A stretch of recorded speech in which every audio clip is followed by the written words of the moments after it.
Izzy, Mama Not First.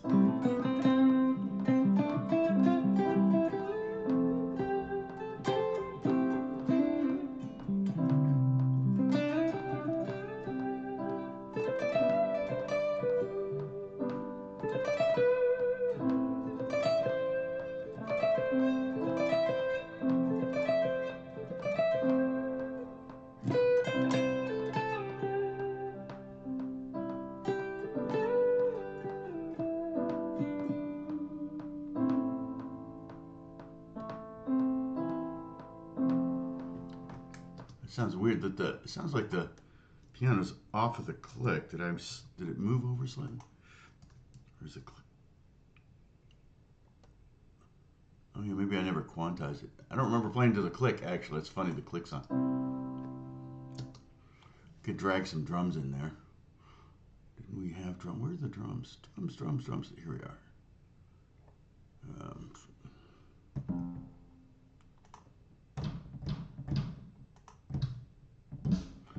It's just so weird because I got the bass rolled off so that it doesn't distort the software here. But Sam, what's going on? Bob, good to see you. That's all good. Holly will be a little late today. No worries.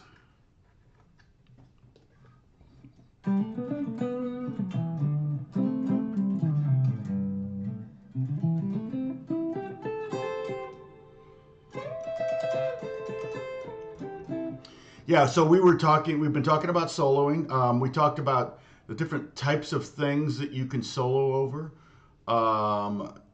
like vamps, pop, which is kind of what we're working on, blues and jazz. We've done a bunch of blues stuff. Sometimes the vamps are the hardest thing to solo over, even though they're the simplest chord progressions, because it's hard when there's no changes going on. It's kind of hard to set up phrases. It's hard to say something musically that will keep people's attention. Bebop, jazz and stuff, it's like, yeah, unlimited, and you could have a million changes over it, and those are very complex and difficult to navigate through.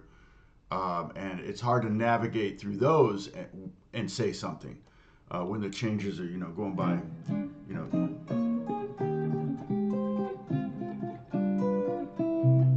I mean,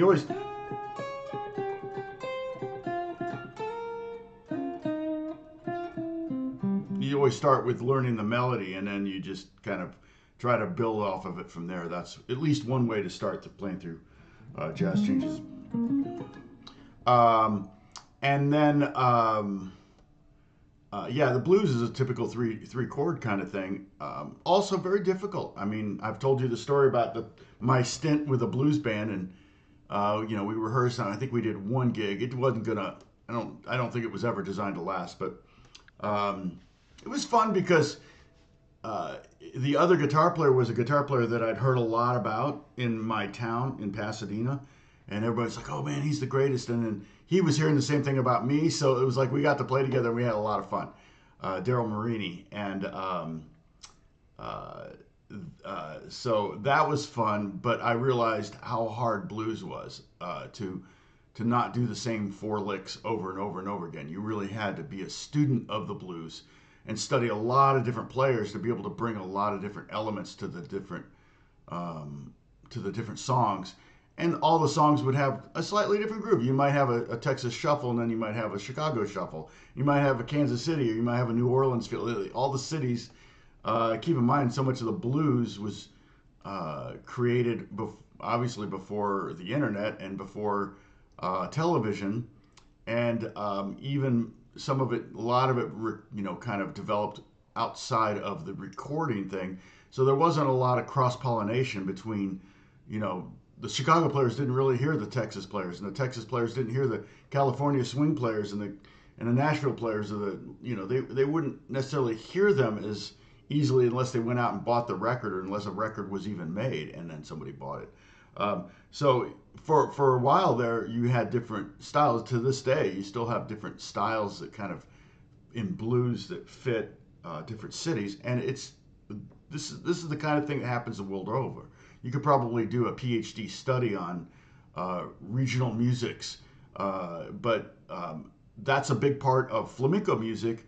There's a bunch of different rhythms, and they're often named like granados, and I'm not going to be able to think of any right now, but they're all named for different parts of Andalusia, which is kind of a if Spain is here, it's like the southwest corner of Spain. Like a quarter of that is like a big chunk of it is Andalusia, and that's where flamenco music kind of originated from.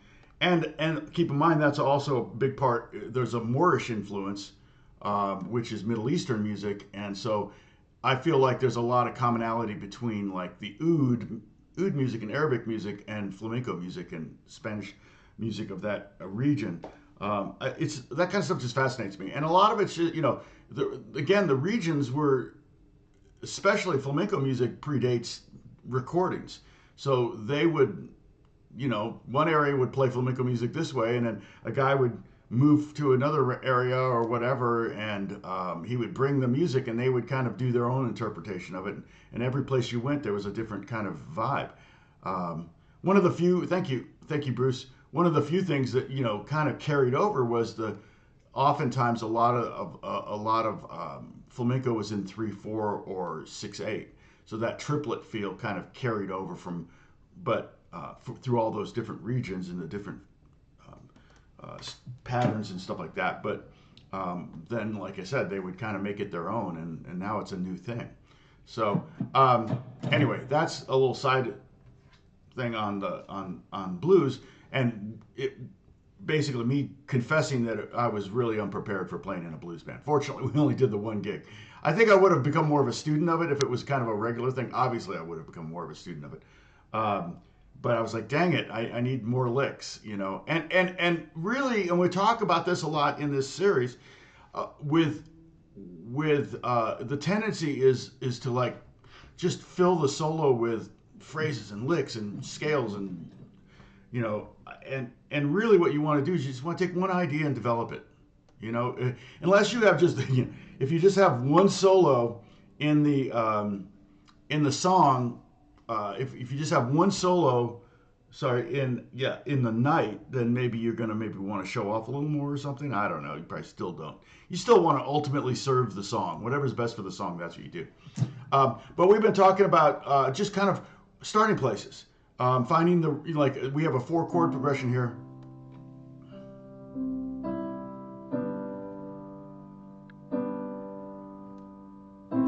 Yeah, I could probably let me do it. Do a little bit. Oh, what was that? Okay. I guess I need.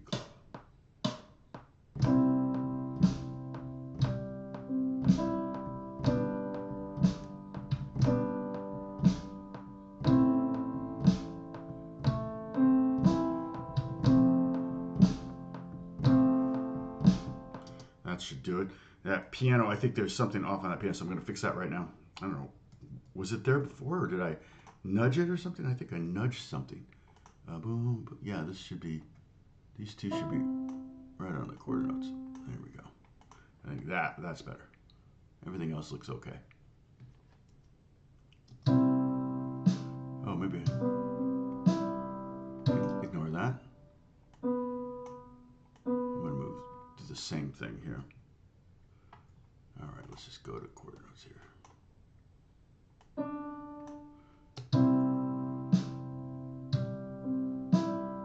Alright, now did I quantize this? I did. Oh, no, not quarter. Sorry. Quantizing again. 6. Go 8 notes. Alright. That should work. Now, so we've been talking about on the 4 chords we have, which are C, G, A minor, and F. It's basically the first 4 chords of Let It Be, but it's the first 4 chords of a billion songs. And again, if we were to take the numerical Nashville version of this, it would be 1, 5, 6, 4. So if you look at the scale down here, if you go to the first note, that's the one. The chord built on the first note is the 1 chord. the chord built on the fifth note, C, 1, 2, 3, 4, 5, which is G, is the 5 chord. The chord built on the sixth note, A, is the 6 chord. And in major keys, the 6 chord is always going to be a minor chord. The 5 is always going to be major. And then the last one is the 4, which is F, and it's going to be, that's going to be a major chord as well. So in this progression, we have 3 majors and 1 minor.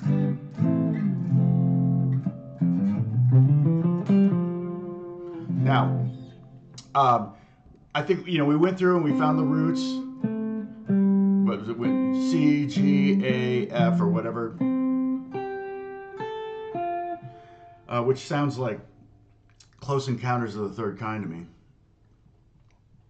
And I should say good morning to everybody. Hey, Sadie, what's going on? Good to see you. Holly's going to be here later if she's not here yet. Hey, 6'9", what's going on? Good morning to you, too. It's good to see you all. Okay, so last week we talked about the 2 of the chord. So when we look at these triads, these chords built on these notes, I told you, the 1, the 5, the 6, the 4, the way we build triads is we just start on that first note and we skip a note and go to and then skip another note, and we get 3 notes total. So we get C, skip D, E, skip F, and G. That's the triad, C triad. And that's how you make a C chord, with those 3 notes. And then if you go up 5 notes in the key, you go to G and you make a G and skip A, B and then skip C and you get D, and that's a G triad, G, B, D. And so we looked at those, we found those notes in A minor, A, C, E, and F, A, C. And then we went, okay, if we have the 1 and the 3, the 2 is in between that. We can use the 2, and the 2 creates tension, and the 2 wants to go either, like I said here, if you look up here, the 2-1 resolution, like for example, and we did that, we went, oops, sorry, got to click on the,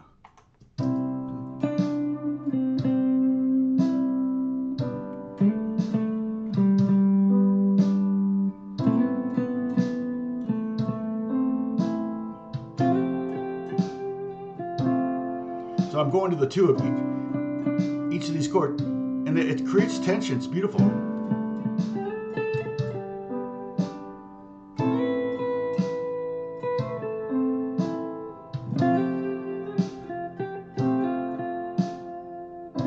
Okay, and so that's a 2-1 resolution. We're taking that suspended second and we're resolving downward to the root, and that's a really strong.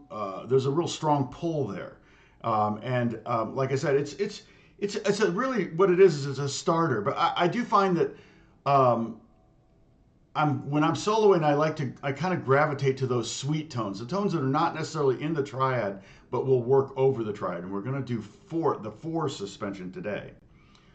So last week we did the 2 suspension, and again we can take that 2 and resolve to the 1 of the triads, or we can take that 2 and we can go up to the 3, and that would sound like this.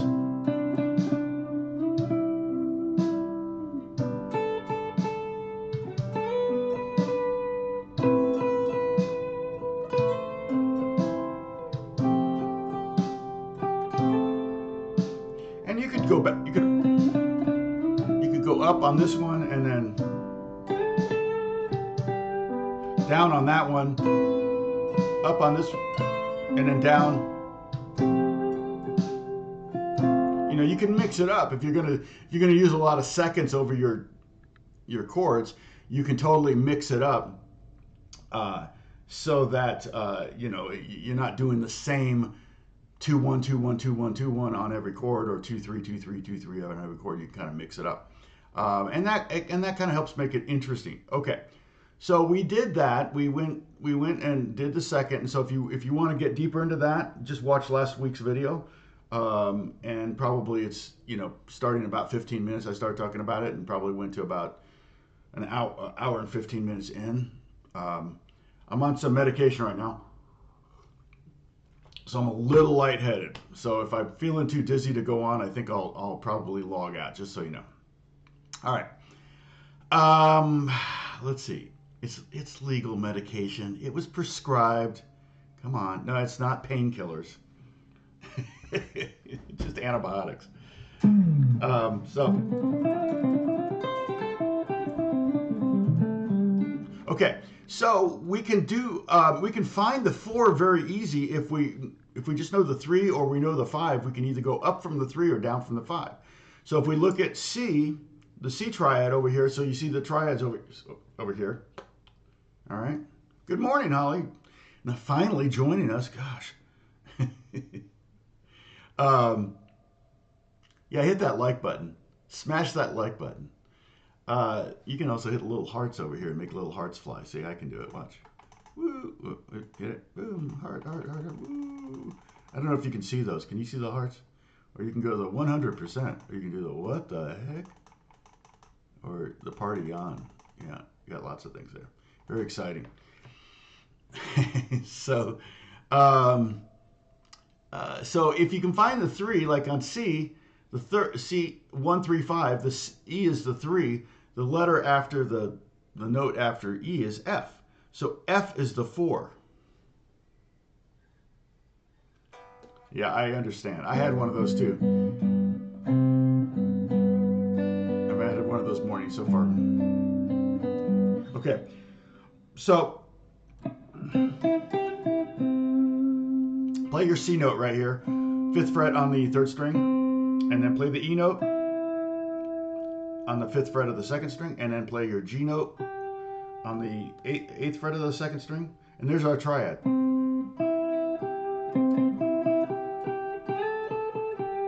Basically the first 3 notes of holy, holy, holy. Holy, holy, holy. So it's very holy. Okay, so if this is the 3, then the 4 is going to be the note in between the 3 and the 5. So in between E and F, G is an F. Now, the F definitely creates even more tension than the 2 did. And you know sus4s.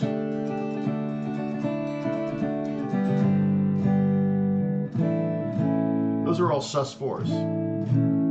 Sometimes you might just call them sus chords. Like you might just say A sus. And so that's kind of shorthand for A sus4. But that's what I would say. I would write A sus. I wouldn't put A sus4. The 4 is implied. Not a 2, not a 6. It's always the 4 that's implied for some reason. It's just historically that's what it's been. So, so we have the C chord. So if I play that F over the C, and I'm just going to have the piano play the 1 chord over and over again. All right. And there's definitely a stronger pull in one direction or the other based on the fact that one direction is a half step and the other direction is a whole step. I feel like the half step resolution is a little bit stronger than the whole step one. So here's C over and over again. Okay. And if I go to the F,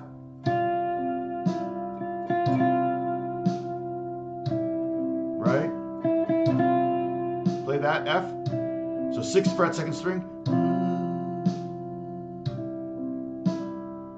Right, war's over. Yeah, a lot of sus chords in that. Well, also, oh, you said it, Pinball Wizard. That's right.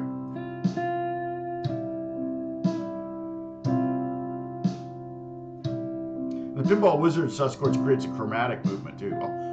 I'll show you that in a second. But you could also go up. You could go that F to G. This sounds like Lady Kenny Rogers.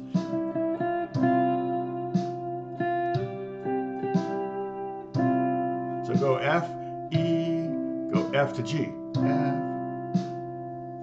8th fret. Yep. 6th fret. 6th fret. 8th fret. 6th fret. Just 5th fret. 6th fret. 8th fret. Okay, now go down here.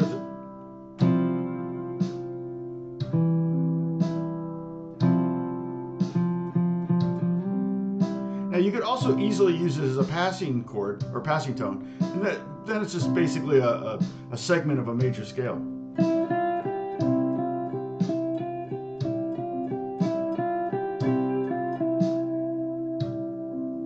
I'm going 3 4 4 5 3 4 5 3 4 5 3 or 4 3. Sorry.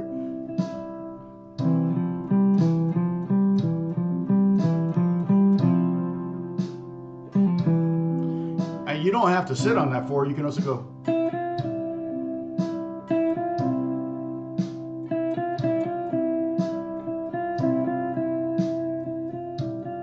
Something very peaceful about it, though, right?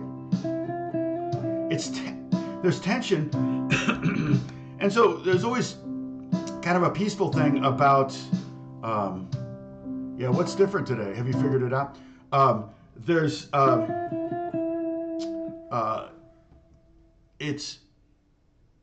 tension when you create these, the 4-3 suspension. There's tension, and so in that resolution comes a sense of peace. But I feel like even just going back and forth between the two,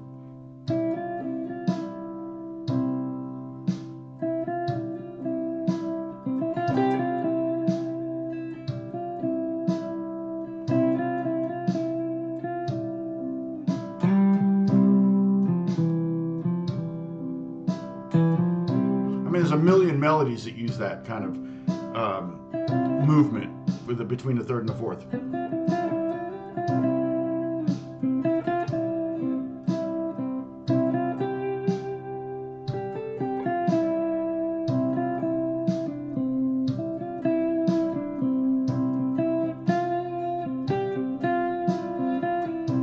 All right, so that's the sound of the 4 over the sus4 over the 1 chord. Okay, so it's the F to the E. Let me write this. Let's see if I can. Oh, that's right. I can add to this. That's what I'll do. Let's see. Boop. Like this. Nope. Like this. We want so the 4 to 3 reso.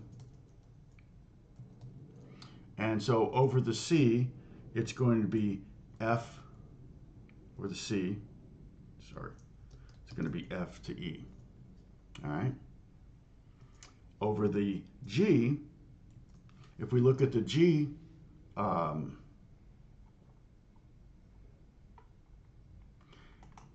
if we look at the G chord, we go G, B, D.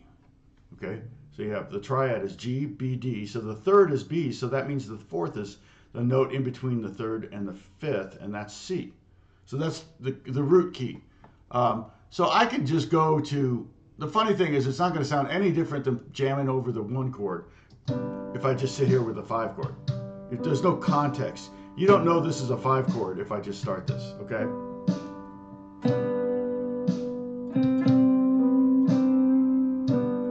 Really, that doesn't make any sense necessarily. So what I'm going to do is I'm going to go ahead and go C and then G.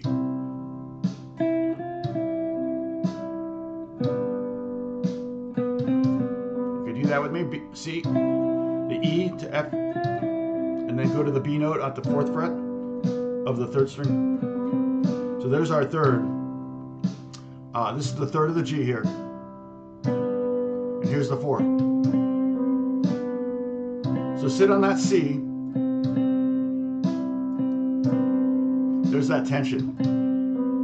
You're essentially playing this. You're playing C and B at the same time when you're hitting that B note over that G chord. So it sounds like you have that rub. That's the tension that wants to go down to the 3rd.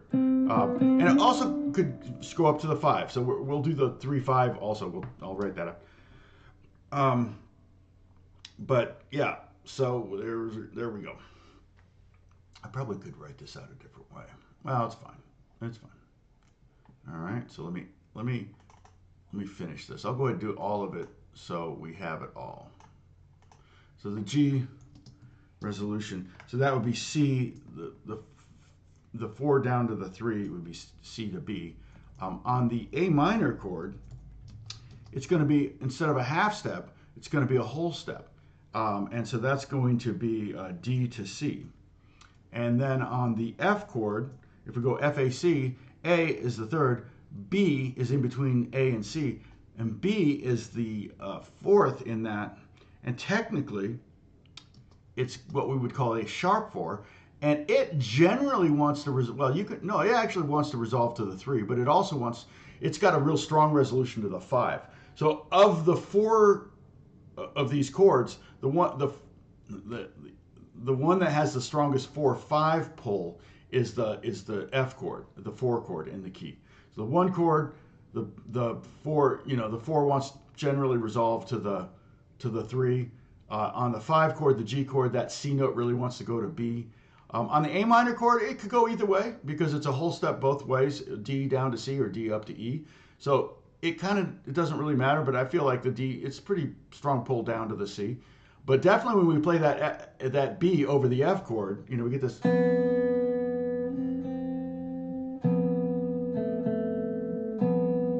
It's such a beautiful thing, and I've talked about it. It implies the Lydian mode, and the Lydian mode is such a strong mode to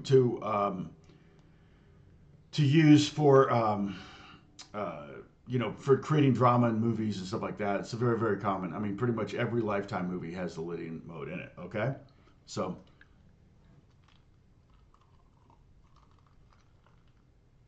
Oh, well, that is different. That's my hat, but I wasn't talking about that. But good catch. Good catch, Bruce.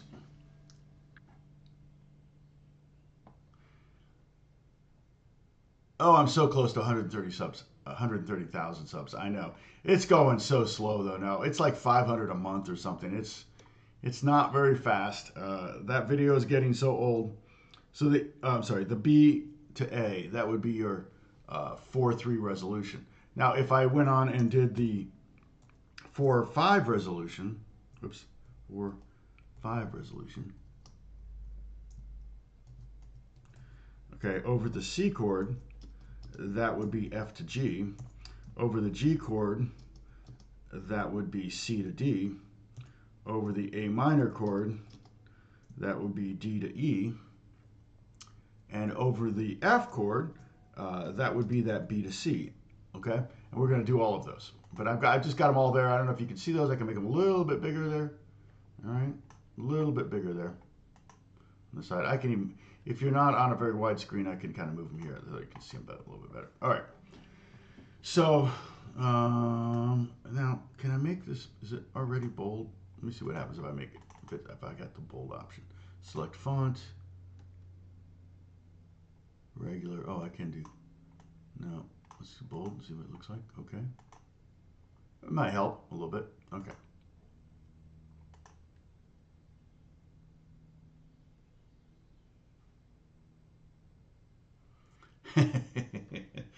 Yeah, that's crazy. Our second son just turned 30.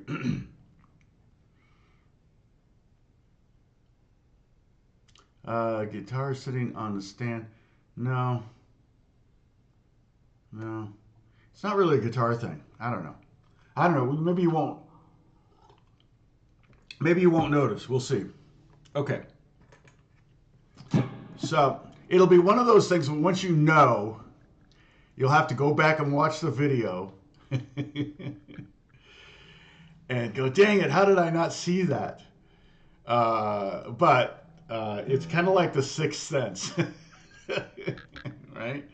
All right, so what's the, the G, let's just, so the G sus is so like, for example, for over the C chord, we could just sit over, say on the C, right? You know a C note's going to work over a C chord.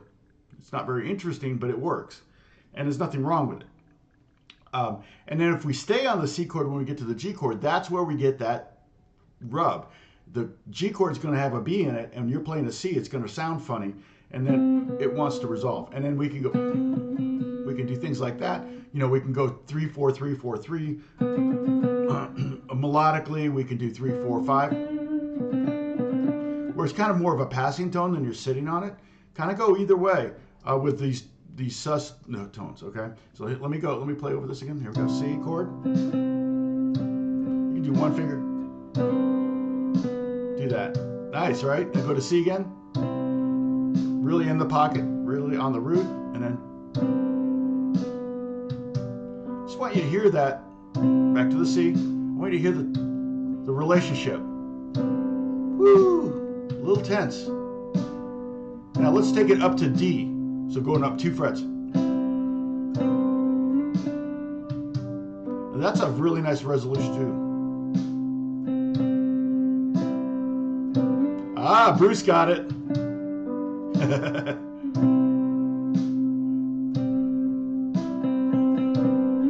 Yes. I'm drinking water. It's so sad. So I went to the doctor I went to the urgent care Thursday last week because I thought I had allergies, but it was just felt like it wasn't going away, and I was having this weird kind of sinus headaches and noise, and I was kind of getting dizzy and stuff. Well, I had sinusitis, and so they prescribed amoxicillin and steroids, and that night my eye felt like I'd been poked in the eye, and you know I can only see out of one of them, so I got to be careful. But fortunately, it was my bad eye, and I couldn't sleep. You know how it is when you feel like you got something in your eye and there's nothing. I thought the amoxicillin and the steroids had curled my eyelashes inward or something, but that wasn't the case. And so I was like up all night, and I'm like, what the heck is going on? And it got better. I finally got to sleep around 5 in the morning, got a couple hours, and then that afternoon it started happening again. And it was like I couldn't stop the eye from tearing. I get out in the sun, and it would just like my eyes would start watering. If one's watering, if you got something in one eye, it affects both eyes. So I really was rendered almost completely blind. So Beth was worried. She's like, you got to go see a doctor. You got to go see. I'm like, okay, I'll go to an ophthalmologist or an optician or something. So there's a couple opticians walking distance from the house. So I started walking there. I just left the house, and Beth and the kids were still in the house. And I just like, oh, I'll deal with this, I'll go there. Well, that first one, the close one was closed. The second one was closed. But Beth followed me in the car, and she already had another one. So we went to the one that was only open, because it was a Friday at this point. It was like 5 o'clock, and they were open. This doctor, he was great, and he was very concerned and very looking. And so I have basically an eye infection, and he found the problem, and he said, stop taking the steroids. The steroids aggravated it. That's what happened. The amoxicillin's fine. So he put me on so I'm on 2 antibiotics for a couple days, and then I've got this eye gel that I have to rub into my eye, which is not fun. I have to do it 5 times a day. But yeah, so I'm trying not to go blind. That would be I think I would be a better musician in some ways, but it would make it difficult to do any sight reading, which is most of my work. So, but the Starbucks is kind of unrelated, but I stopped drinking Starbucks last week thinking that maybe there was something going on between the sinuses and because I was getting, my hands were getting shaky, and I was kind of feeling anxious, but there was nothing to be anxious about. You know what I mean? Like you're about to give a big speech. It was like that kind of not shortness of breath, but just kind of trembly feeling. Weird. So went off the coffee, and that went away like that day. It's like, I got a migraine on Monday last week, because last week I did have coffee, but I had been for about 5 days I've been drinking a half a cup. So I looked up caffeine content in coffee. It said in 8 ounces of coffee there's 94 milligrams of caffeine. Well, that doesn't mean anything, right? Unless you have context. But 8 ounces, the cup I would get was 20 ounces. So that means I'm getting basically 250 milligrams of caffeine, which again means nothing until you know context. Well, I go, okay, scroll down. Well, what's Diet Coke? Oh, Diet Coke is, soda. They were doing 8 ounces. I don't know why they were doing 8 ounces, but 8 ounces of soda is 20 milligrams. I went, wait a minute. So a Diet Coke is 30 milligrams, but my coffee that I get every morning is 250 milligrams. And that's just coffee. Starbucks may be higher than that, because I've heard that Starbucks is like even stronger than most coffee. So I'm like really, I'm not sad. It's actually, I'm not, I have a coffee in the fridge that I took 1 sip of this morning just to have the flavor in my mouth. But it really didn't make me miss it. And I've actually been waking up faster in the morning, like not waking up groggy, which means I'm probably sleeping better. So it's probably going to be a permanent thing. I hate to say it. Fortunately, I didn't just recharge my Starbucks card, and I can always get like, you know, something to eat there. But anyway, yeah, heart palpitation. Yeah, see, I think I was having that. So, they just hit a point where I guess I built up an intolerance to it because it never bothered me before. But and I'd heard that coffee's not bad for like health and stuff like that. Like they would say, oh, coffee's bad for you. Coffee's good for you. Coffee's bad for you. Eggs are bad for you. Eggs are good for you. Eggs are bad. Eggs are good. So it was I was in kind of that place. Okay, sorry, so sorry, but yes, Bruce, you nailed it. I figured you would. Um, uh,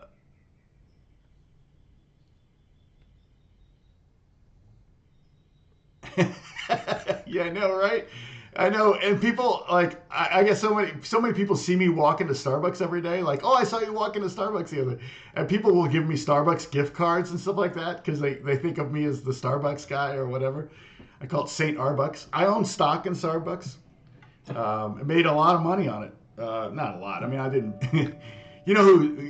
Who was one of the original investors in Starbucks was Kenny G. I think his stake at one point was worth like he sold it for like $400 million or something. So probably why he's not touring so much. It's like I don't have to do that anymore. Um, so the C and I go.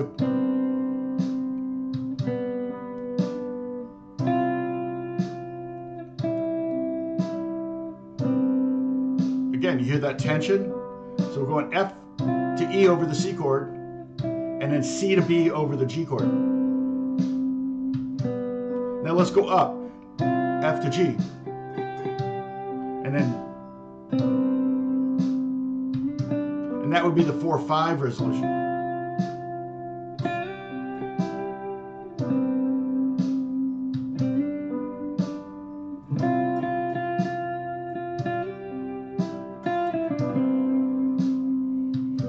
It's kind of weird. I don't know how often I would start my melodic idea on the 4 note. I might go to it within the melodic idea, but making it the first note, sure, if I'm only there for a second, yeah, like this.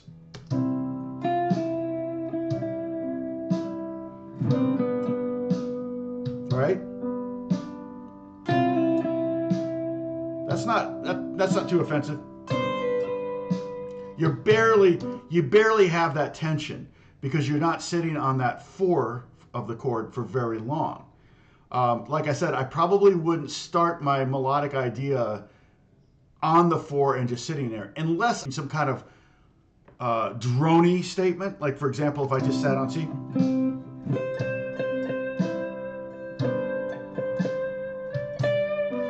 where I'm carrying over that C note to the, I'm playing the C note and then the chord changes underneath my melodic idea. Okay. That might happen, and that might create that situation where you're playing that 4 on the downbeat for a period of time. But you might just use the 4 as a melodic note against starting on the 3. So check it out. If I go, okay, do that.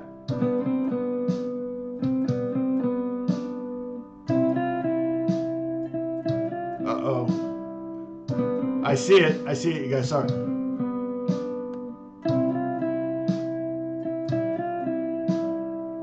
Well, we haven't had this problem in a long time. I see the buffering. On the OBS, I've got that little square that goes, it's green right now, but it's red now. What is going on? I got a notification. Error. Okay.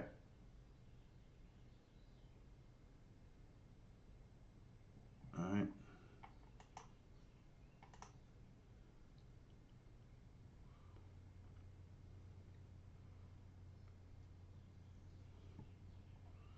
All right. Sorry, let me get back to OBS. Oh. Where did OBS go?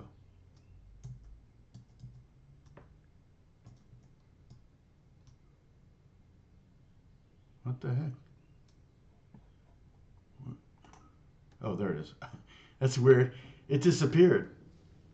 Okay. It's green now.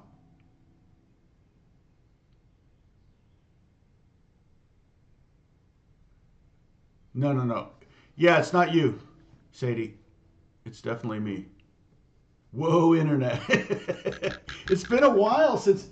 It's amazing how much light comes off of those stupid windows when they're not even open. It's like, I mean, they're barely open. That's not affecting the internet. So, all right, well, I think we're good right now. I've gotten out of the habit of keeping my eye on the buffing. Oh, it dropped again. Dang it. We did have a lot of winds the other day, but that's.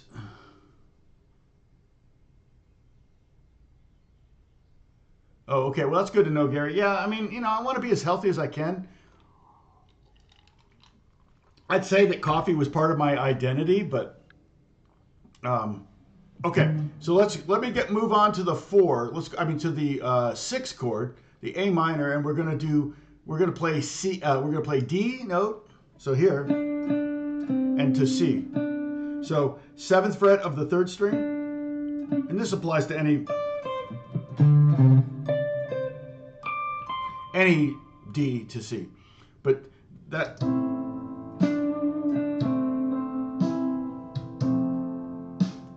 Okay, so here's the A minor chord.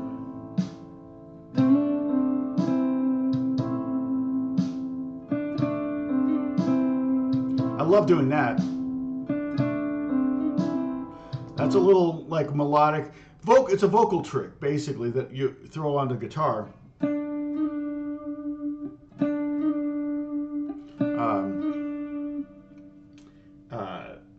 All I'm doing is I'm playing the note, like in this case, I'm playing a D note, and I just kind of pop it over the fret for 1 second.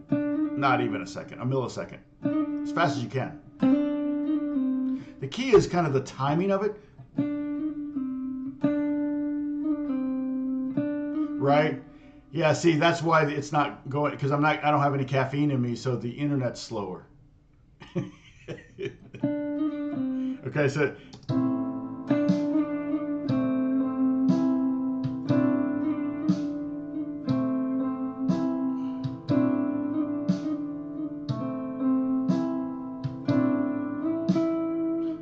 and then you can also take that D, the 4 of the A minor chord, D, up to E.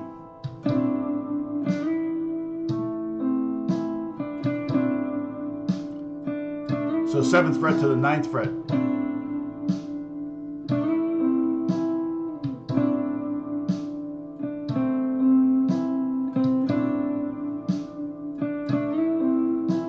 Okay, so if we do all the first 3 chords,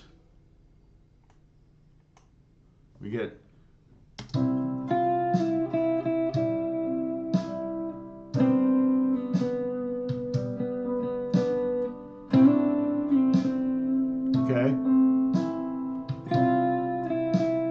F to E, 4th 3, B to C to B.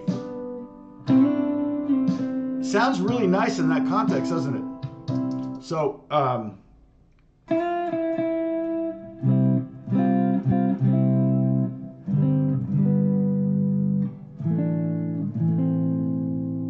of course you got, that's going to be the F one, which is beautiful, right? It's the one. See, because there's no B flat in the key of C. So when we do the the sus on the F chord, it's going to be a tritone instead of a 4th. So, but that.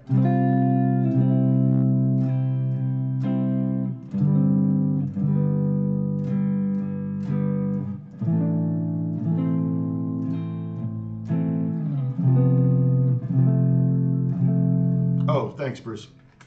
Where's the Discord link? It's over here. Oh, we're starting to get some people showing up. The internet crashing. Yeah, I haven't had internet issues in a while. Certainly not on Monday morning. Okay, so there's the link to join. I posted a jam track for that.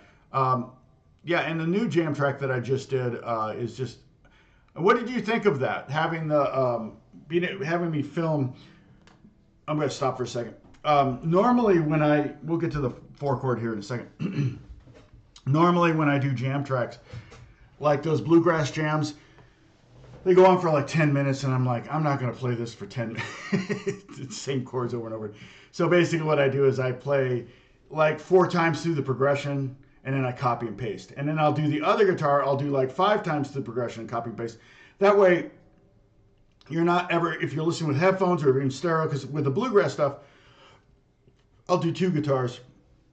What I might do though is do another one where another bluegrass jam track, or a country jam track or whatever you want to call it, where I film myself playing in that scenario. I will go ahead and play the whole 10 minutes. But if you watch the whole 10 minutes of that R&B thing, you'll notice that I change my voicings and approach things. Even sometimes I change the rhythm and the groove, and that was kind of part of the lesson. Is you got something to jam over, you can practice a 2-chord vamp kind of thing, which is a lot of fun. Very knock on wood is like those 2 chords, a 1 and a 4. Soul Man, I think. Blues Brothers, I think that's also 2 chords.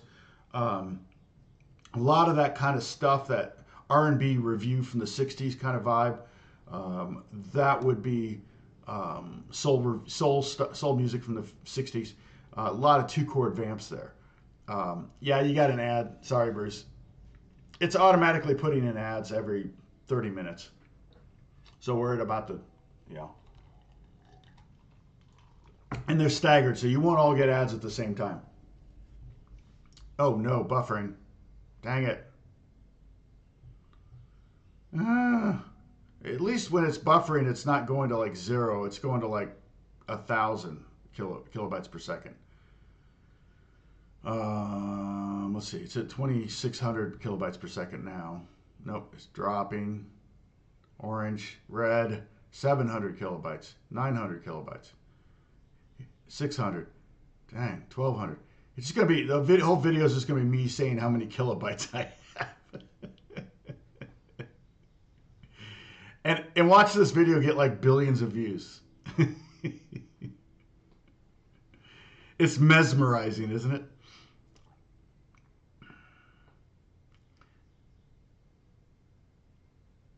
Yeah, and you don't have to. Yeah, thank you, Holly. I appreciate that. And you don't have to. Yeah, Bob's bragging again. He's got premium. I don't have premium. I should do premium. I wonder if they could just take the payment out of my royalties every month. That way I don't have to like have another bill on my credit card. But I don't know if it works that way. I've not tried to subscribe and get that option. But at this point, Google doesn't have my credit card information. I've never done anything with Google that required a credit card info, and I almost got hacked to my Google, so I'm glad they don't have that information. Apple doesn't have it. Nobody has it. I actually enter everything every time and never save, so it's a pain in the butt, but you start to memorize your credit card numbers and everything, so it's not really a big deal.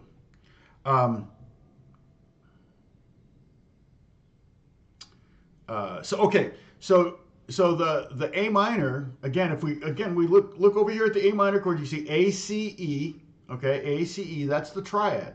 And again, the way you make a triad is you start on a note, any of these notes, you start on it, skip a note, there's your 3rd, skip a note, there's your 5th. A, C, E, 1, 3, 5. Well, if C is the 3 and E is the 5, then D is the 4. And so that D is halfway between both those 2 notes. So it wants to go to C and it wants to go to F. I don't feel like there's anyone stronger, any stronger movement one way or the other, or any stronger pull. Maybe you do. I think in the context of the progression, I do like the 4-3 sound on this, but remember, here's the A minor chord coming up right here. It could go either way. So now I've got a 3-chord progression. Okay, now I'm going to add the F chord in here. Well, let's look at the F chord. Let's just go ahead and sit on the F chord. I'm going to just jam the F chord here. Woo! We're rocking here, man, on that F chord. Where's the F chord? Come on. There we are. All right, so here's the F chord. All right, your favorite chord. So the triad in F is F. So go to the 3rd fret of the 4th string. Now go to the 7th fret.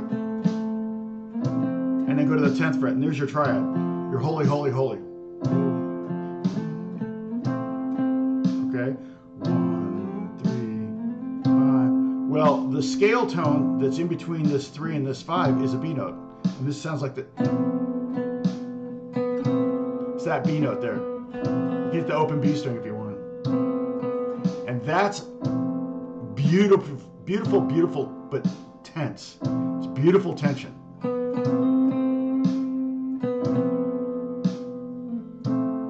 You hear that? Play that B. Go to C. Play the B again. Oh, buffering. Dang it. Oh, way down there.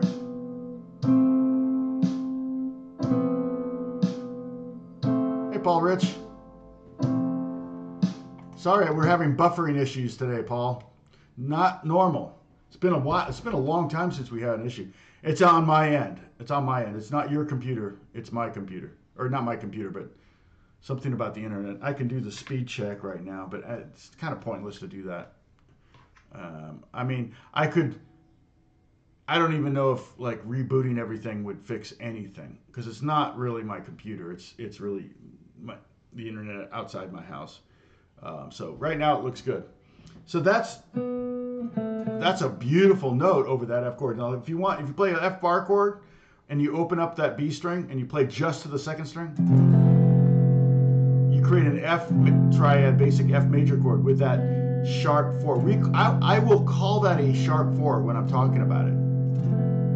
A sus 4, like if I said F sus, it would be this. When you make a chord based on the name, you don't really take the key into context, okay? You don't really worry about what key you're in. If it says F sus, you're going to play this, okay? Like pinball.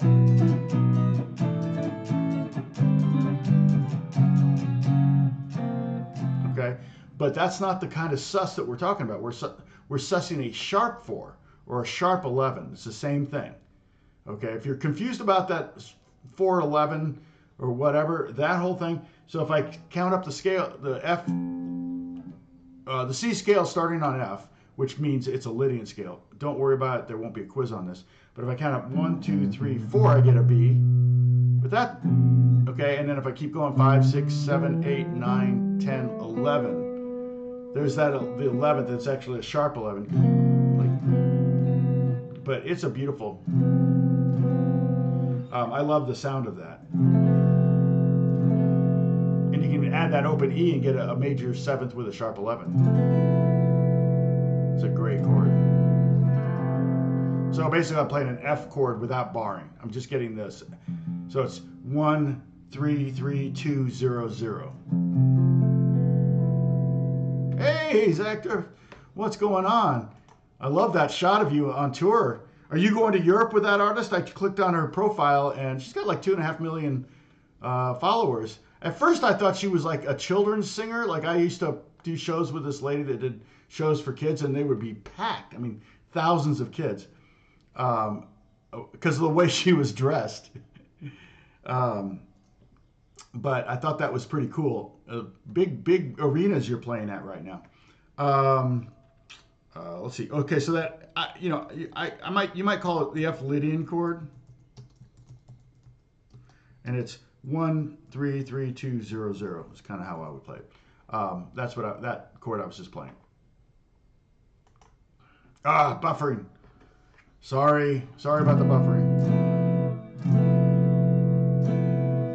So we get this again. We get to this 4 chord in this progression. Okay. So now let's go over all of the susses. We're going to go 4/3 on all these chords. So there's our 4/3 in C. Here's our 4/3 in G. There's the 4/3 over the A minor chord, and then over the F chord. So Okay, at 6th fret to the 5th fret, and then 5th fret to the 4th fret, 7th fret to the 5th fret, and then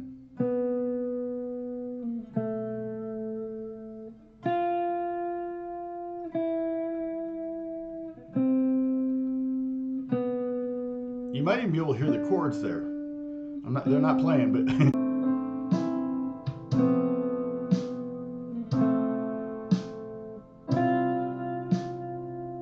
no, there's no 13 in there, Sam.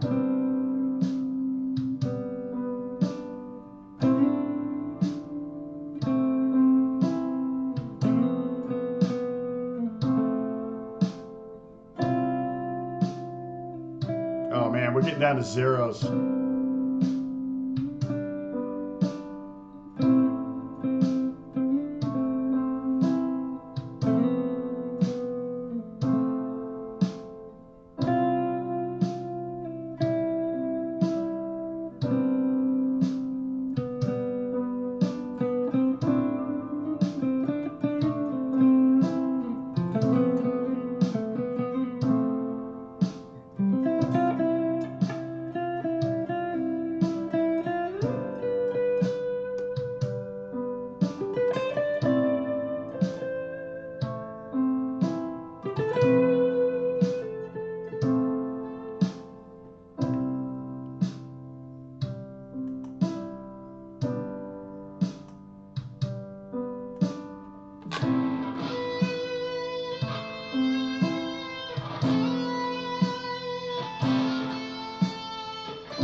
Yeah, I'm probably going to have to sign off. I don't think there's any. This is too frustrating for you guys.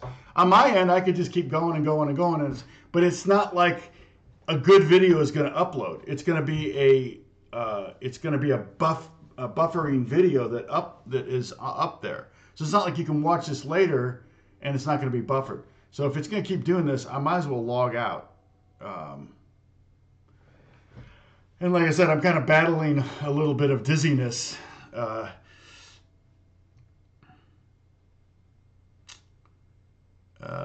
Just from, I think it's from the medication, or maybe I've still got a little bit of a sinus infection, but it definitely feels better. Not sinusitis. Definitely feels better. They asked me if I felt tingling on my head, but I haven't been feeling tingling on my head. Okay, keep going. All right. So what I'm doing here with a rock sound is I'm really going up high and I'm playing. You know, gets very dramatic. You know, when you get up high and you play that sus4, and I'm resolving the 4 down to the 3 right now.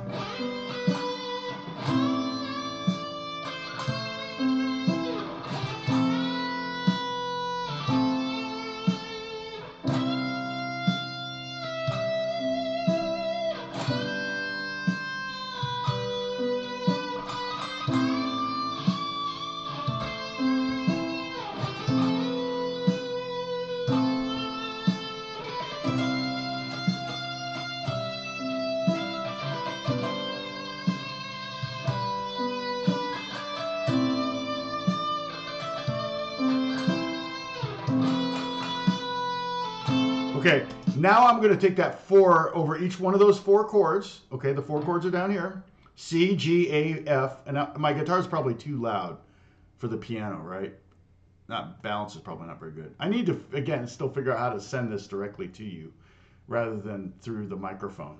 I have an aux in. I can't figure out how to route it. Well, I think they said I had to download like 1 or 2 more apps for my computer to be able to do that. I'm like, how is that not just like the simplest thing? So,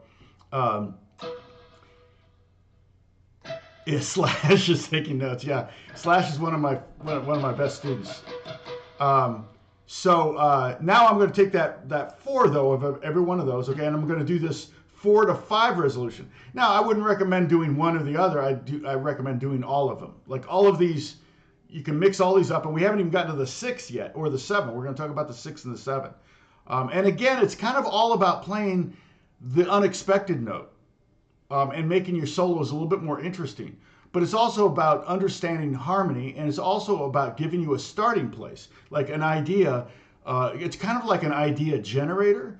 And then my recommendation, especially if it's a solo is 8 bars or something like that, is to get one idea and kind of milk it or develop it, kind of like a Beethoven's Ninth Symphony. Fifth Symphony. Da da da da da da da da da da da da da da da da. He took 4 notes and he turned it into an entire symphony, which is freaking crazy. So, it's better if you watch 2 minutes behind. That's weird, because I would think that if I'm buffering and there it's red again. Hate this. I'm so sorry. I'm so sorry for things I can't control. I apologize profusely for all that I can't control. I am apologizing for all the wars in the world, all the death in the world, and for internet buffering. So it's sitting there. Okay, it's green right now, but who knows how long that'll last. Okay, so now I'm going to take that 4 and I'm going to go up. I'm going to go up to the 3. Up to the 5. Yeah, at least the ads don't buffer. Yeah, because those are locally generated. I know. It's like, thanks. It's not YouTube's fault. It's not their fault. It's the whatever it is. But okay, so here we go.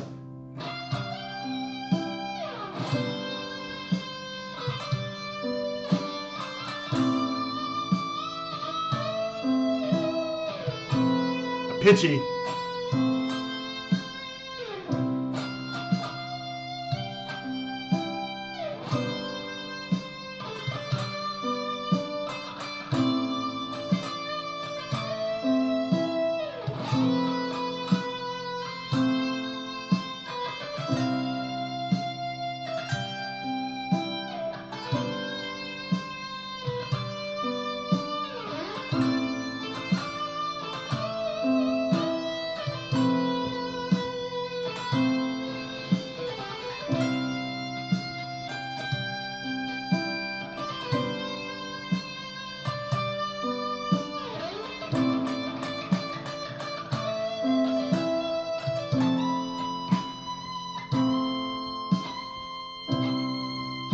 Okay, and that's cool because that B over the F chord wants to go up to C really strong. Well, then it goes to the C chord. You can just sit on that C note, right? That's because again, you don't want to just do 4/3 suspensions or 4/5 suspensions.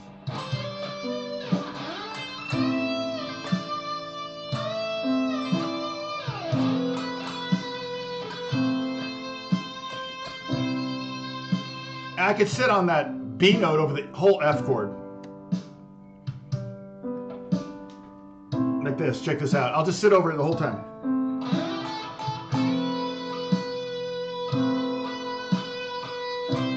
And then finally resolve to the C chord. Sorry, I'm going to turn down this guitar a little bit. I feel like it's probably too loud versus the piano. I want you to hear the harmony, not just the notes.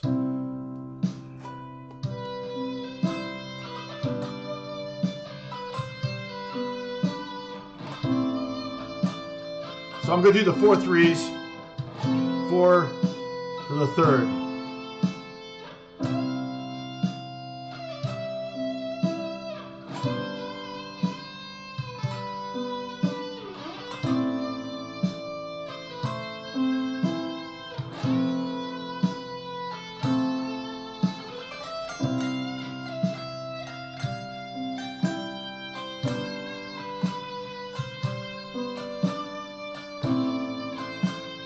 I'm doing both.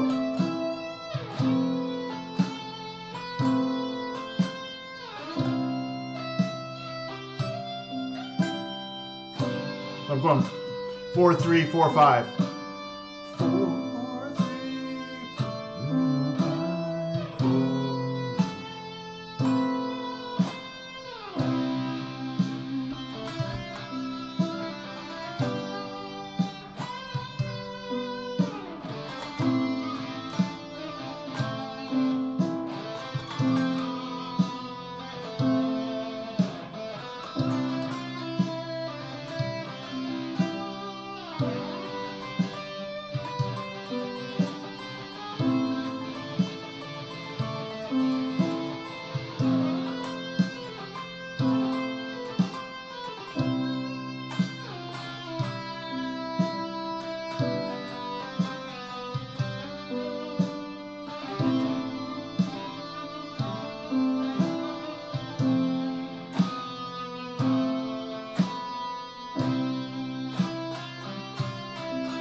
Hey, Roger. Good morning. Could you do the suspension notes you're doing along with the nearest root note of each chord so I could see the relationship? Yeah, I kind of was just doing that, wasn't I? With the, you can hear the.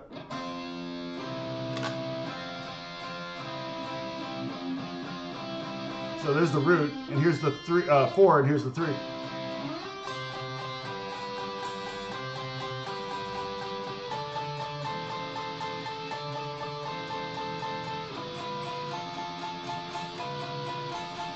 And that's kind of almost like a rhythm part. Like I might create something like that. I might do something like that, and then something like that. But oh,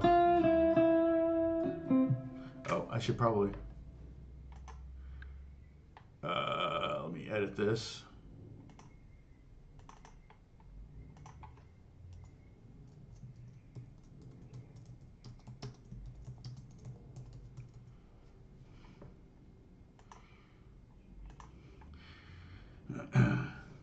Okay, so maybe what I should do is hide something every week, and you can try to find it in the video.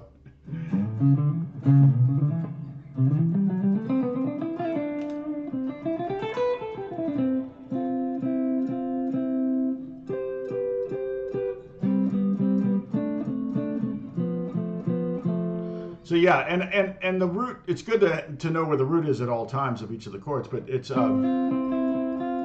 like I could do that as a kind of a maybe a guitar part. Maybe I get a weird scratchy pick and go to out of phase sound, and then here hit.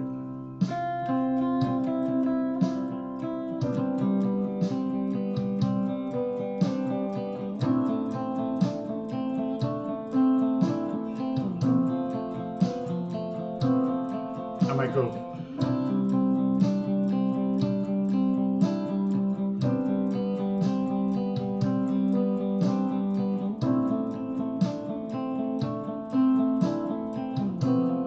Maybe higher sound better.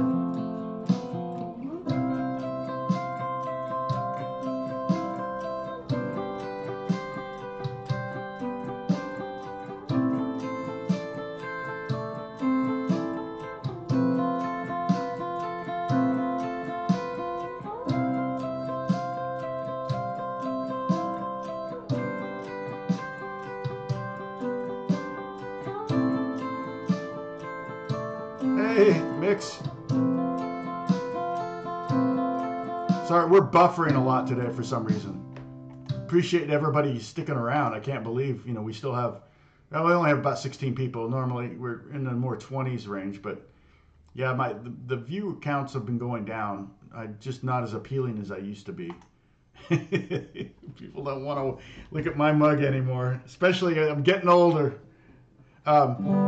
Yeah, and so the whole the suspension stuff. The idea is the suspensions and the resolutions can totally be used in songwriting. The two.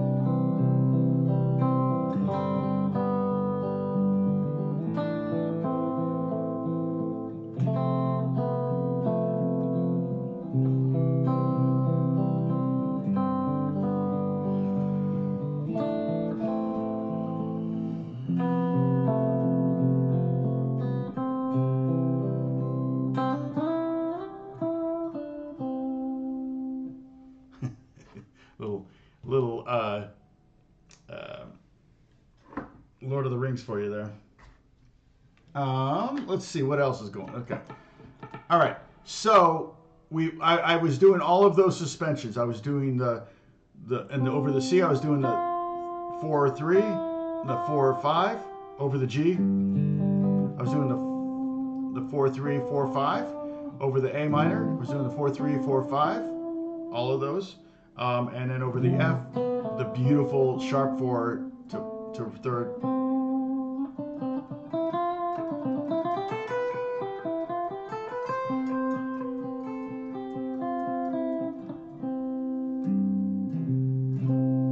All right.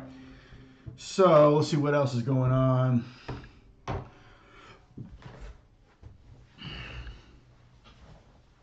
So, Mix, where are you located?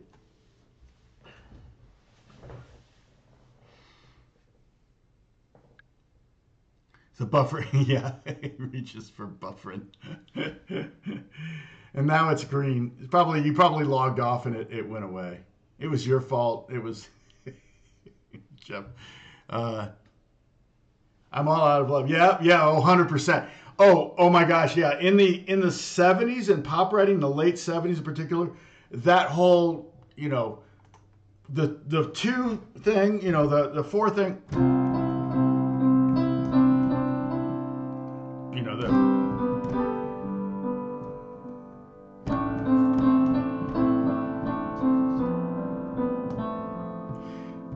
it was so prevalent. It was very common. The two was also so like the that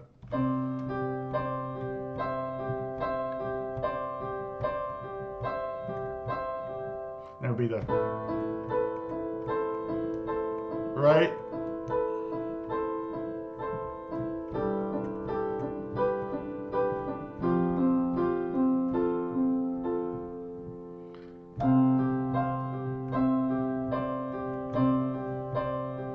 Oh, I have so many people here from the Netherlands. So I loved Holland. We went to Amsterdam and The Hague, and we have some friends there that we really really love. And okay, go study for your exams, get straight A's or whatever the scores are in the Netherlands.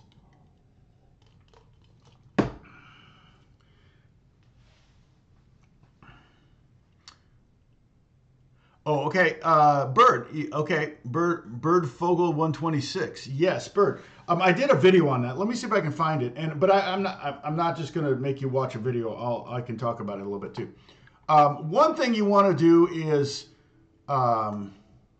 you want to just practice like which chords you're having trouble changing from. For example, like be very very good at analyzing your own playing.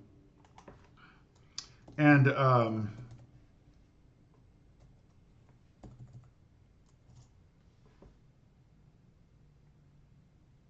okay, here it is. Yeah, let's see. Let me click on and see how many views this thing's gotten because it should. This is a pretty good video.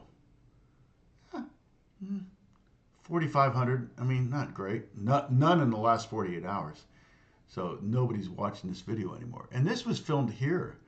It's just crazy. Yeah, it's just weird how certain videos. And I gained 63 from subscribers from it. And it had a weird bump. Like it started out pretty slow and then it did a bump and then it has been flat pretty much ever since. So let me get back here. Let me get you that video. So here's the video. And I'm trying to remember. Let's see if it actually. I'm gonna have to mute it, but this is for the fighter. Okay, so I'm getting an ad. Even I get ads on my video. Let's see, did it break it up into? Yeah. So memorize the chord shape. Okay, so I'm gonna change guitars. Let's see, this is too down. I'll do this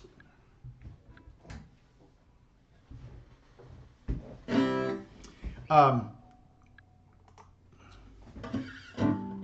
Let's say like C to G, for example. Let's say you're fine going C, G, A minor. F is going to be a problem. E minor. There may be E minor.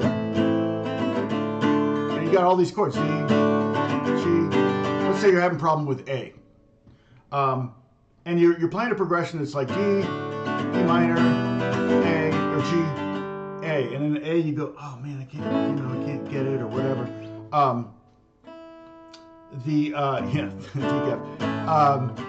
What I would do is I would take the chord that you're having the most trouble with, and then instead of like doing 8 strums, like strumming a song, 2 bars of D, and then get to that A chord where you're struggling. No, just play 1 D, 1 A, 1 G, 1 A, 1 E minor, 1 A. If A, I'm just inserting a chord here. It could be all of them that you're having problems with, and I get that. But if there's one that's kind of slowing you down, isolate it, work the crud out of that chord. Like practice A to G, A to E minor, A to D, A to E major, A to B minor, or whatever, A to F, or A to F sharp minor, whatever chord you want to really kind of start getting faster at changing, okay?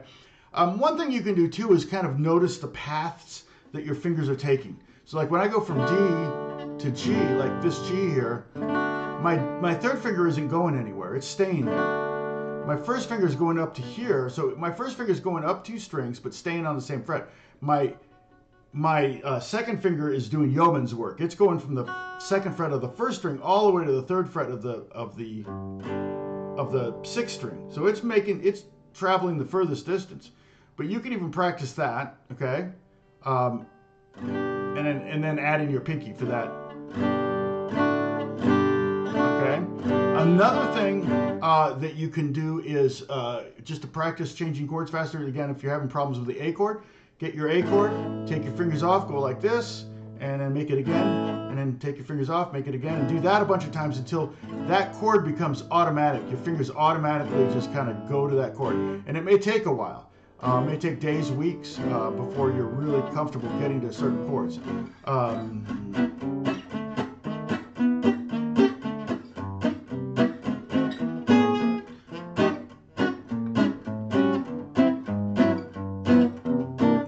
Rick Beato posted Rick Beato did an interview with George Benson, and he said he showed him his video on his phone. He says one of the videos I have on my phone, and I watch it whenever I want to know if something is possible. And it was George Benson teaching a lesson from decades ago, and then all of a sudden he just kind of goes into this.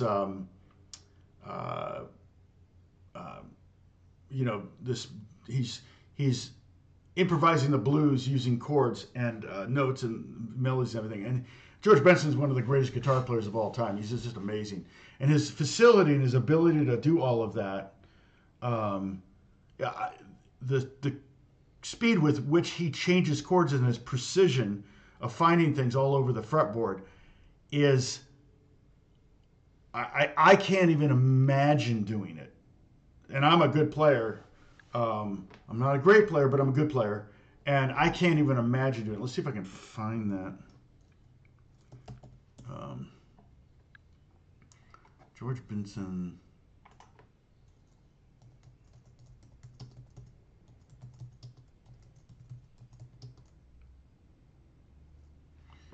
What was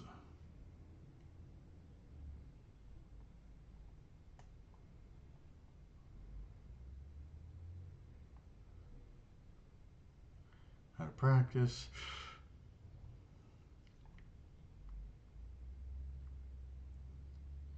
Yeah, and George definitely plays a certain way. Oh wow, well, that I got to watch. That's nothing related to what I'm talking about, but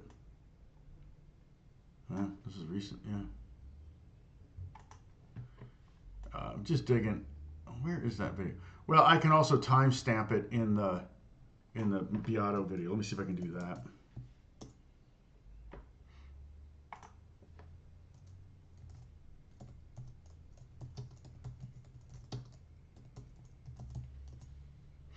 All right, now I'm going to turn off my sound for a second here. It's a fun, for me it was a fun interview because I'm a big George Benson fan. It's like really one of my biggest and earliest influences. All right, skip ad. All right, when did he play this video?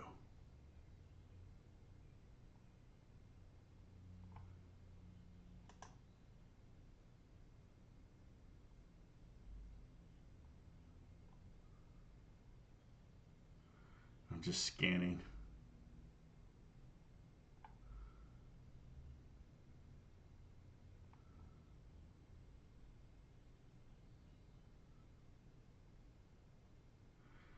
It's in here somewhere, but I'm not sure. Dang, not enough screen grabs to find it. But he played it for quite a while. Oh wait, is that it? I don't know.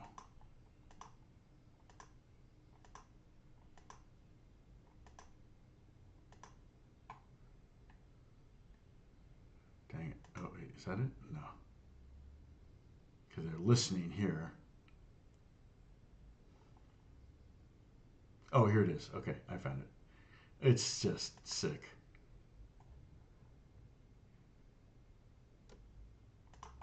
Okay, so I'm going to give you. I mean, this is not this is not to encourage you. This is freaking.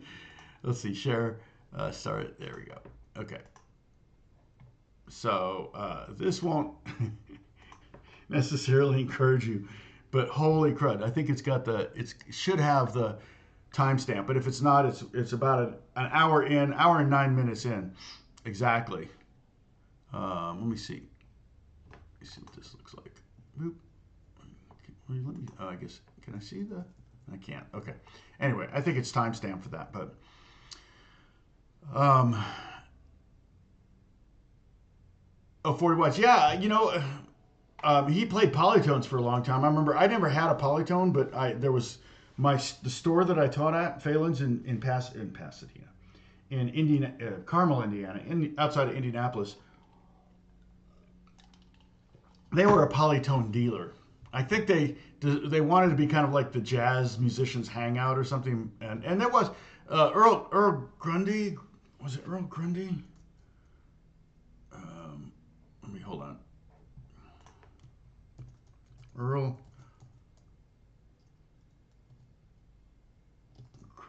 Grundy? Grandy. Indianapolis Jazz Hall of Fame.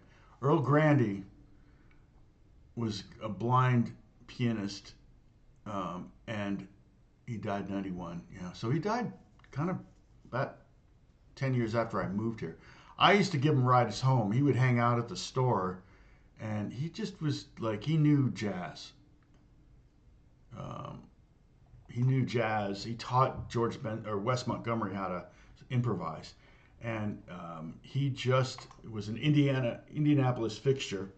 And he would hang out at the store, and then his house was on my way home, so I would take him home sometimes after I was done teaching if he was still there at the shop, kind of hanging out, kind of like hanging out at a barber shop or something. And he was the sweetest guy, Earl Grandy. I'm going to try to find some. He's a jazz pianist. I'm going to try to find some videos of him playing, because I'd love to hear his approach. Because I never heard him play because they didn't have a piano at the store. I just knew he was a Earl Grandy. Earl Garner, yeah, hard to find. Yeah, because it was Earl Garner, and his name was Earl Grandy. But it was two L's. There may not be any videos of the guy. That's just kind of sad. Just nothing. Isn't that sad? There's way too many videos of me. It's like, I think about it. I think about my kids if they ever get, after I'm gone, if they ever get, dead and gone, and they ever get lonely and want to see dad. I don't really have a lot of videos of my dad. I can't go and watch my dad, and so if Alex and Emma and Jack, if you're watching me in 30 years and going, oh, I miss my dad. Hi, I miss you too. How sad is that? Oh man, I just made this whole thread here depressing. Oh, no. So anyway,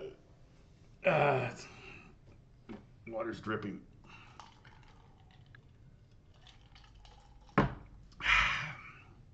I mean, everybody's always saying, "Oh, you got to drink a lot of water." I don't like water, but I'm not, and that's ice water. It's kind of cold in here, but yeah, it's so. If you watch that video of George Benson, you'll be like, "Oh my gosh, the facility, and he's improvising." So it's here's the thing. I'm never going to be a great jazz improviser because I think too much. I'm trying to analyze and figure out my way through the changes. And it's like Sheila, who plays sax at my church, she tours with Weasel Zappa, and she can play over bebop. And it's like, so like, I'll be like, oh, man, over that G7 sharp 5 chord, what were you doing, or what were you thinking over that? And she goes, I wasn't thinking anything. She's just playing. It's like this weird thing where you stop thinking about it and you just start doing it. And I get there. I mean, it's easier in blues or rock or country where you don't have to navigate changes and you're stressing about the fact that the key just changed. Like Giant Steps is a perfect example. You know, I feel like I play better, not that I've ever played Giant Steps live, but I feel like I play better over it when I'm not thinking about it. And I've seen videos like, okay, here's how you play over Giant Steps. You've got 2 bars in the key of B, now you've got, or 2 beats in the key of B, now you've got 6 beats in the key of G, and now you have, 6 beats in the key of E flat, and blah, blah, blah. And it's only 3 keys. It's B, G, and E flat, all a whole a major third apart. So the 3 chords create, the 3 roots of the chords create an augmented chord. So there's some tricks to kind of navigating it, but you don't just want to play scales over Giant Steps. You want to actually have a melodic thing going, or some ideas or something develop. And Kenny Garrett, he can do it, but he also practices 8 hours a day. And so, and one genre. See, if I went back to practicing 8 hours a day, which I did for 20 years, I would be practicing flamenco. I would be practicing jazz. I would be practicing, maybe mariachi grooves or whatever. And I wouldn't be ever getting good at anything. I would just be like, okay, I can sell that. They'll believe that in this movie that this guy is really a mariachi guitar player or whatever. So yeah, it's definitely one of those things where if you stick with one genre, you're probably going to be better, than sometimes those carry over, like Julian Lange, his jazz chops and his bluegrass chops are kind of closely tied because he's already worked through that whole thing where he's not thinking, he's playing, and he's creating. That's really the key. I feel like when I watch is it Julian Lange? Lange? I'm not sure. Lage. I think it's Lange. When I watch him play, I feel like he's actually composing a piece of music.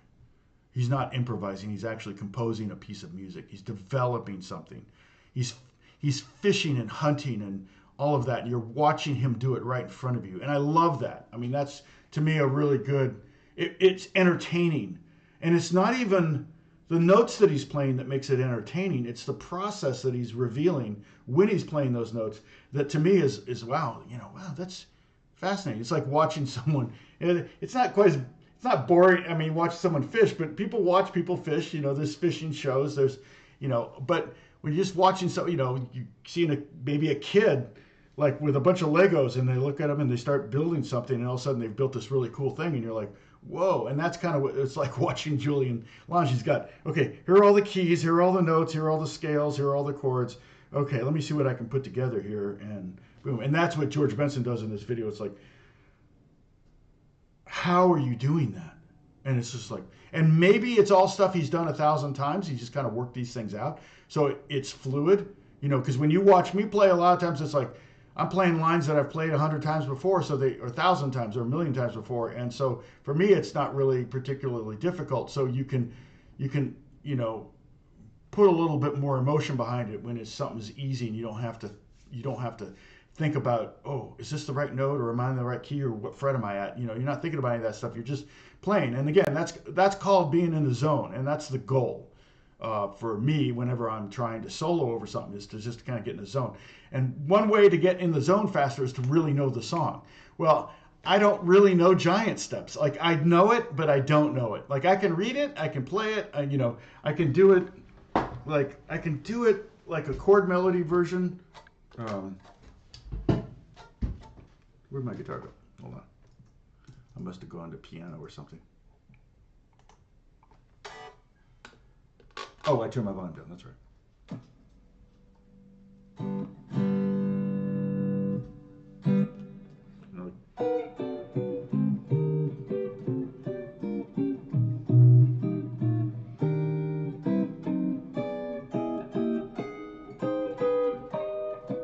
That's the melody right there. That's the whole song. And it's for me, it's all muscle memory at this point. I'm not really thinking about what chords I'm playing so much.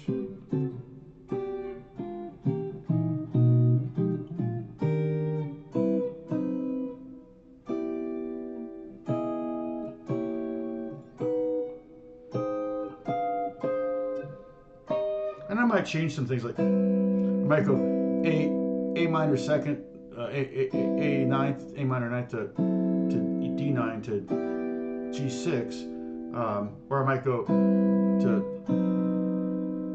like D13 flat 9.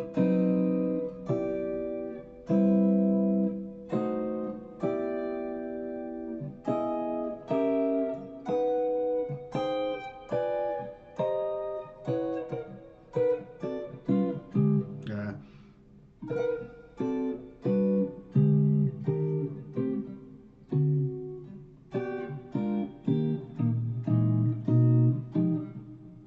Oh no.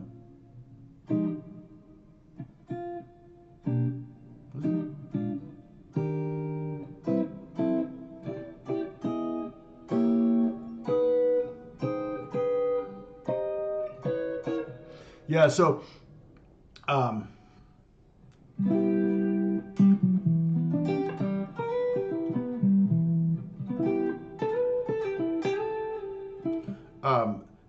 what I'm doing there when I'm doing creating a chord melody is I'm making sure that the melody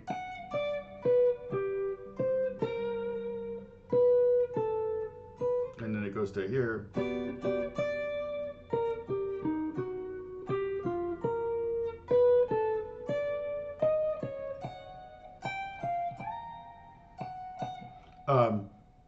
I'm making sure the melody is the top note of every chord. So it's B major 7, and I'm putting but it's F sharp on top. Then it's a D with a D on top, G with a B on top, and what was it? What am I doing? See? Oh, that. Yeah, that's a. Is that an E13 chord? No, what is that?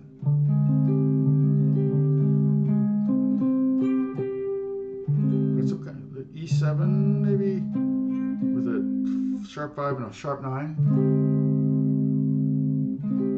But I think it's also a 13th chord of some kind, but I can't remember. Is it maybe it'd B flat 13?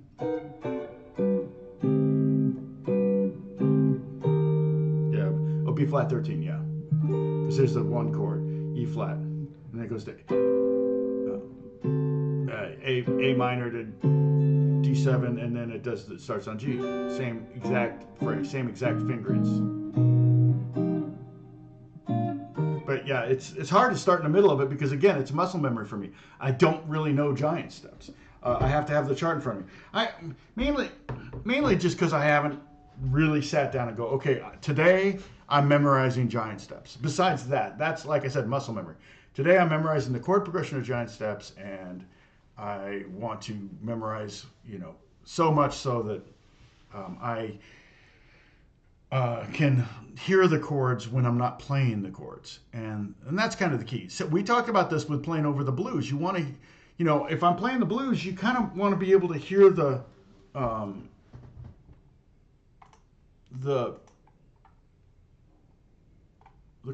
chord progression, even if I'm not playing chords. Like what key? Let me get this. All right. That's a little abrupt. Let's see. Let me add. Bump, bump, bump. Yeah, that's going to be a little annoying too, but let's.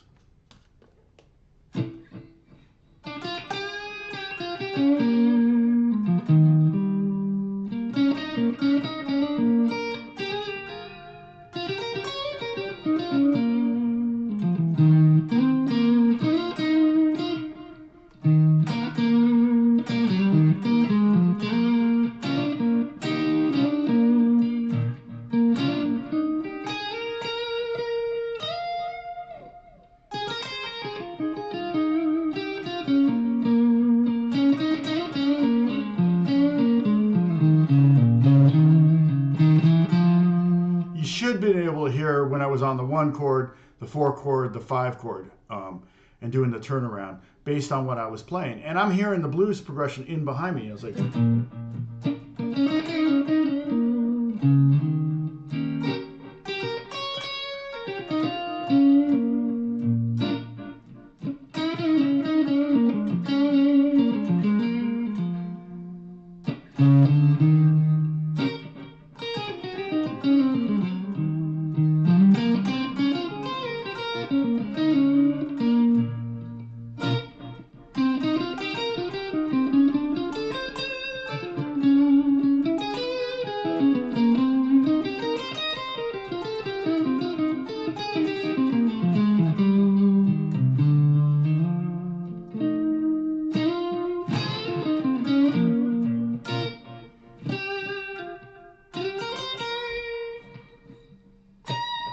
Anyway, okay, so it's getting to be a couple hours here.